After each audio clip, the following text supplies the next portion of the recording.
Welcome back to the deep dive, where we deep dive into the news that matters most to you, especially if you're prepping for the UPSC exams. That's right. And today, we're looking at a pretty fascinating and honestly a kind of troubling trend. And it's something that we've seen popping up in the news recently, especially in the Hindu. It's this whole thing about Indian migrants being deported from the U.S. Yeah. And it's a little bit of a head scratcher at first glance, right? Like on one hand, we've got India, boasting about this incredible diaspora success stories all over the globe. Right. We've got folks like Sundar Pichai at Google, Yeah. Satya Nadella at Microsoft. Exactly. These are like rock stars in the tech world. Leaders in their fields. Absolutely. Yeah. But then at the same time, we're seeing all these reports of Indian citizens, risking it all, taking these really dangerous, sometimes illegal routes to try and get to the U.S. Through Canada or Mexico. Exactly. Yeah. And that's the paradox we're diving into today. Why are so many Indians leaving a country that's supposedly experiencing this, economic boom? A rising economic power. Right. Like, what's the disconnect here? And that's exactly what we're going to be digging into using this article from The Hindu as our guide. Great source. Yeah. Really interesting stuff in there. For sure. So we're going to break down those driving forces behind this migration trend, look at some of the challenges these migrants are facing, and really trying to figure out what this whole thing says about India's development story, Absolutely, and how it fits into the larger global context as well. Right. And for you, our listener out there, especially if you're gearing up for those UPSC exams, this is prime material. Absolutely. This touches on everything from economics to social issues to international relations. So definitely keep those ears perked up. Lots of potential essay fodder here. Oh, for sure. Yeah. Yeah.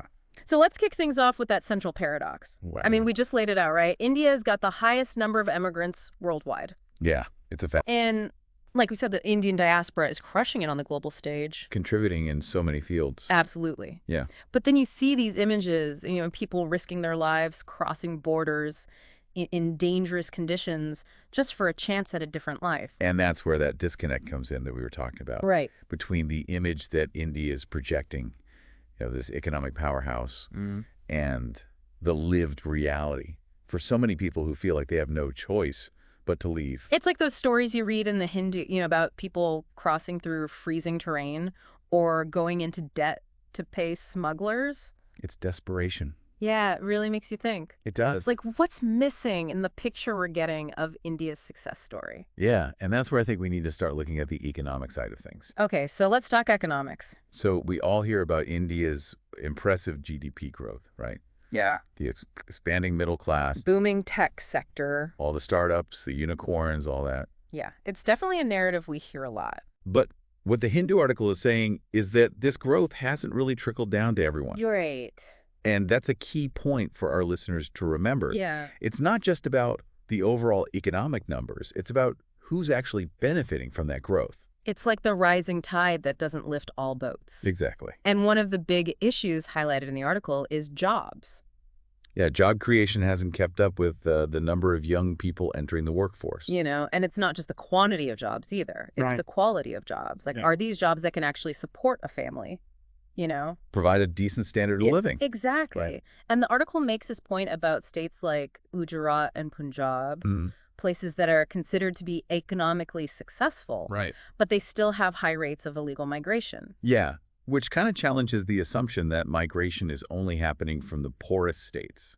Right. So it's clearly more complex than that. Absolutely. Like that story in the article about the Gujarati family who froze to death trying to cross the border into the U.S. Tragic. Horrible. It really highlights the desperation that's driving some of this migration. It's not just about basic survival. Right. These were people who were seemingly doing okay. They had some resources. But they were still willing to risk everything for a chance at something better. It's that idea of upward mobility. Yeah, that the American dream is still so powerful for some people. Even if the reality is much harsher. Right. And it makes you question, if things are really improving for everyone in India. Yeah, if everyone's feeling the benefits of this economic growth. Because clearly some people aren't. Right. And that brings us to this whole concept of inclusive growth, or rather the lack of it, Right. which the Hindu article really dives into. Yeah, because it's not enough to just have economic growth. It's got to be inclusive. It has to benefit all segments of society. Not just concentrated in certain sectors or certain regions. And the article points out that a lot of the wealth and opportunities in India are concentrated in urban areas in tech industries, Right.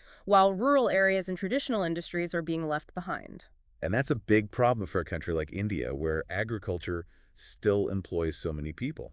And agriculture itself is struggling. Yeah, with declining productivity and profitability. It's making it really hard for young people to see a future in farming. Right. They're looking for opportunities elsewhere, and often that means abroad. And the article even links this lack of opportunity in rural areas to social problems, Like the drug crisis in Punjab. where young people are turning to drugs because they feel like they have no other options. Right.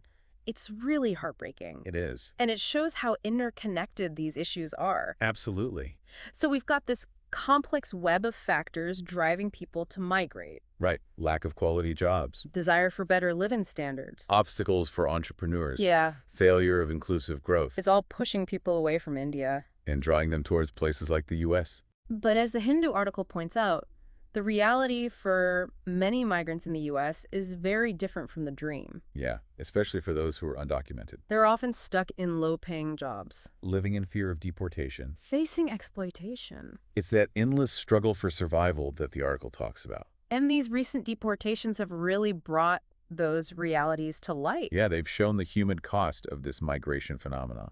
And the article mentions how other countries like Colombia and Mexico have condemned the treatment of their citizens during deportation. Shackling, the handcuffing. Yeah, it raises serious questions about human dignity. Absolutely. And it highlights the responsibility of India to stand up for its citizens abroad, To make sure they're treated fairly and humanely. regardless of their legal status. Exactly. So where do we go from here? That's the big question. The Hindu article offers some potential solutions, Yeah, it talks about the need for policies that prioritize job creation, especially for young people, investing in sectors with high growth potential. like manufacturing tech services. Right. It also emphasizes the need to improve education and skill development, Making sure people have the skills they need for the jobs of the future. and closing that gap between education and industry needs. Exactly. The article also talks about supporting entrepreneurship, Reducing bureaucratic hurdles, providing financial support, so that people can start and grow businesses in India. create opportunities here at home. Yeah.